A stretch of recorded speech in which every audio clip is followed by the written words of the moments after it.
একটা গান একজন গাইতে পারে, কিন্তু আমার কাছে মনে হয় যে এই গানটা গাওয়ার বিষয় না, গানটা ধারণ করার বিষয় হয়। গানটা একটা মানুষ, আমরা অনেক জনপ্রিয় গান আমরা টেলিভিশনে, সোশ্যাল মিডিয়ায় বিভিন্ন জনকে আমরা গাইতে দেখি, কিন্তু একটা হচ্ছে ভালো গলায় সুন্দর করে গাওয়া, আর একটা হচ্ছে গানটা উপলব্ধি করা। গানটা উপলব্ধি করে গাওয়া কিন্তু খুব কম গানে হয়।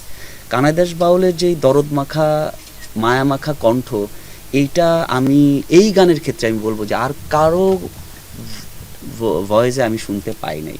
সবসময় চেয়েছি যে আসলে এই গানটাকে বিশ্বাস করে, এই গানটাকে ফিল করে, তাকে দিয়েই আসলে গানটা গাওয়ানো। সো আমি আসলে যোগাযোগ করি, এবং আমি আর ইমন যেদিন আমরা রেকর্ডিং হয়, আমরা আসলে এই ভিসার জটিলতার কারণে আমরা যেতে পারি নাই, যেটা সমস্যা।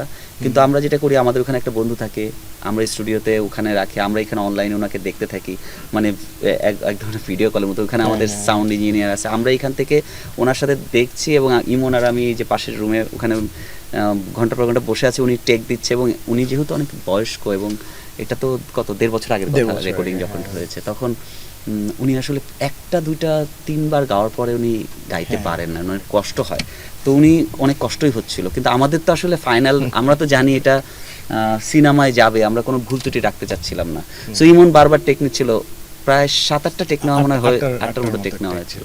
8টা টেক নেওয়ার 5-6টা টেকের পরে আমি চাচ্ছিলাম যে আর না দিক, কিন্তু ইমন আরও 2-3টা টেক নিল ফাইনালি। এই তো এরকম করে হইলো আর কি।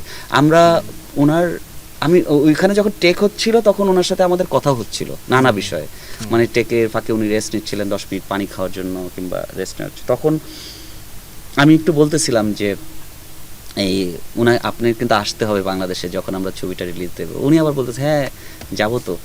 তা এই ব্যাপারগুলো হচ্ছিল। উনি আবার শেষের দিকে আমাকে বললো যে গানটা শেষ হলে আমাকে একটু পাঠায়েন। তো আমি বললাম যে হ্যাঁ অবশ্যই পাঠাবো, আপনাকে তো ভয়েস দেওয়া লাগতে পারে, যদি আমাদের মিউজিকটা শেষ হয়, তখন যদি আমার কোথাও মনে হয় যে একটু চেঞ্জ করবো, তখন কিন্তু আবার একটু আসতে হবে।